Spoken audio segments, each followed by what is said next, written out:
Friends, ఈరోజు Rajasthani recipe ఇది దహీ మిర్చి అంటారు. ఇవి ఇలాంటి దిబ్బ ఉన్న పచ్చిమిరకాయలు తీసుకొని కడుక్కొని శుభ్రం ఇలా మధ్య కట్ చేసుకుని ఉంచుకోవాలి. వీలైతే పిక్కలు తీసుకోండి, లేకపోతే ఇలా కూడా చేసుకోవచ్చు.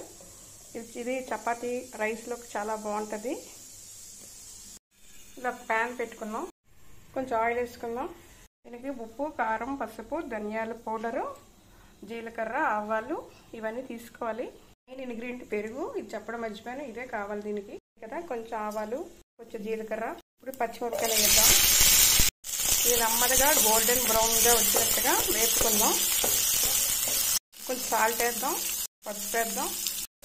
ఇలా కలిపి ఇది కొంచెం బాగా వేగాలి. మూత పెట్టుకుందాం. మూత తీసి చూద్దామా. పచ్చిమిరపకాయలు వేగిపోయి కదా బాగా.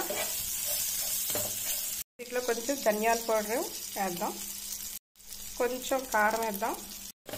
శుభ్రం కలుపుకుందాం. ఇప్పుడు పెరుగుని మంట తగ్గించి ఇలా వేసుకుందాం. కంటిన్యూ కలిపితే ఎరగకుండా ఉంటుంది.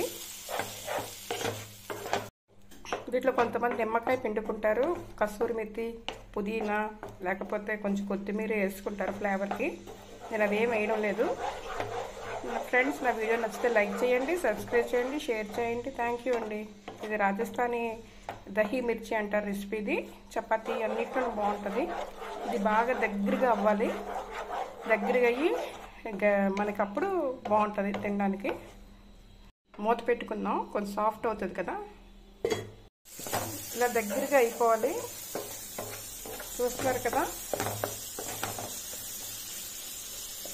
ఇది చాలా బాగుంటుంది. నా వీడియో చూసినందుకు థ్యాంక్ యూ అండి.